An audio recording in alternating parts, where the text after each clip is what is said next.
In John 15:7, we get a good look at the issue of the middle.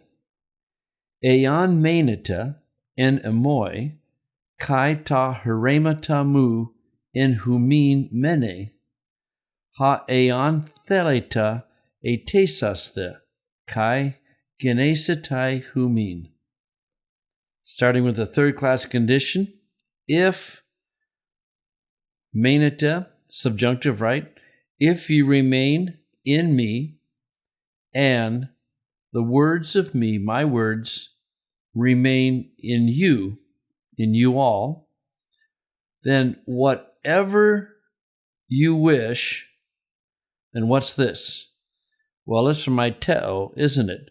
So you have the root there, you have the lengthened vowel, and then you have the sigma alpha and the ending, which makes this a aorist middle imperative.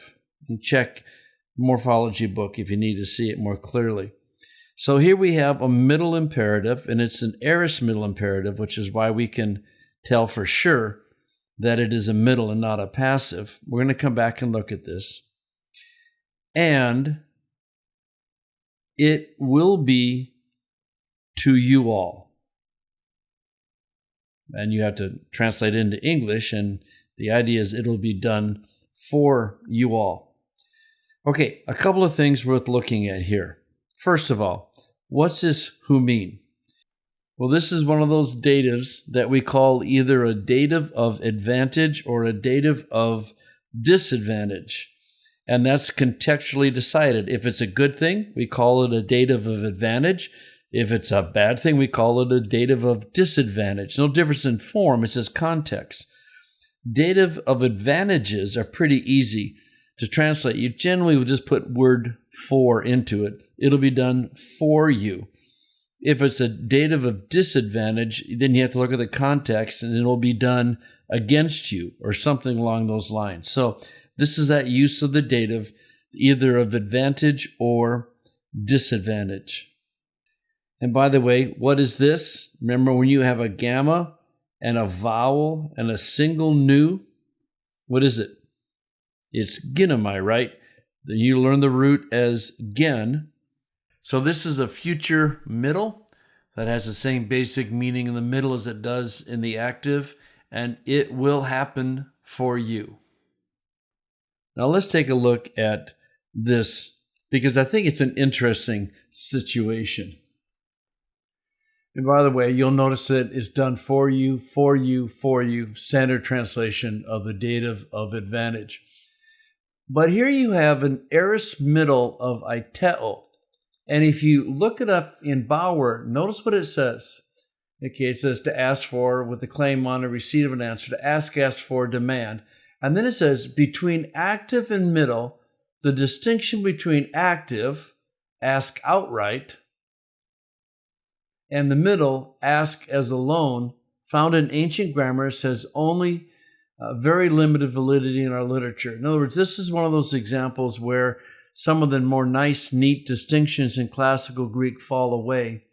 And they're just saying it basically is the same meaning. I think with the new work that's being done on the middle, to put kind of bluntly, aiteo in the active is to ask someone. Aiteo in the middle places more emphasis upon the subject, and it's the idea of asking for yourself. Now, I wouldn't translate it that way, but that's the nuance of the middle if you're going to disagree with the dictionary, which is okay to do from time to time. And by the way, I forgot to point out, meneta, what tense is that? Well, it's an aorist, isn't it? Remember, the stem in the present is men, mu, epsilon, nu. You get the iota when you go into the aorist. So, and you know it's a subjunctive because it's following aeon. So meneta is an aorist active subjunctive. So if you remain, third class condition, in me and my words remain in you, then ask whatever you wish and it will be done for you. So if we can get back to phrasing, it's if you remain in me And I think this is kind of an important distinction because there's two qualifications.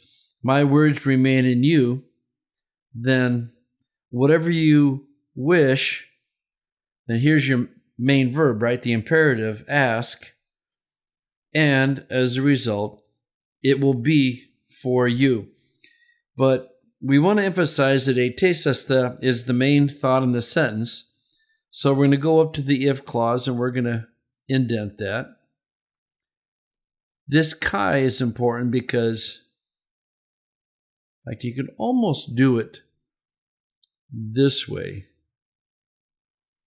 So you have two ifs. If you remain in me and if my words remain in you, then the question is, what is the function of haeantheleta? Well, it's the direct object of the imperative, isn't it? It's what's being asked. So I'm going to pull that in, at least put it like that. So you ask whatever you wish, and then the conclusion of that is it'll be done for you. So you have this nice structure. If you remain in me, and if my words remain in you, then ask what? Well, ask whatever you wish, and it'll be done for you. Now, the interesting thing in this verse, of course, is Jesus telling the truth? I mean, let's be blunt. Jesus is making a bold-faced promise that if we remain in him and his words remain in us, then we can ask for whatever we want, and it will be to us.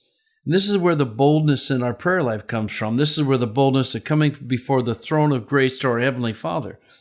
The caveat in these verses, of course, is if you are truly remaining in him and his words are truly remaining in us, it will be affecting what we ask for. And I know so often we don't get things the way we want or when we want, and we tend to run away from this promise. And we will emphasize perhaps, well, I must not be remaining in him. His words must not be remaining in me. I mean, there must be something wrong. And prayer needs to change me. And certainly prayer does change us. But those caveats aside, this is quite a promise. I'd talk about it in class, how you think about that. But whatever you do, please don't water it down. Don't realize there are other verses, in accordance with my will and things like that. But don't water down these kinds of verses. Jesus is making an amazing promise to his children. It has to mean something. And actually, I can go even one step further, and that is, let's talk about word order. Why on earth does Jesus put the direct object before the verb? Well, you should know by now that you can do a lot of things with Greek word order, and usually the motivation behind something being in an unusual place is one of emphasis. And that certainly is the case here. He could have said, ask whatever you wish, but in order to be emphatic, he's saying, whatever you wish, ask.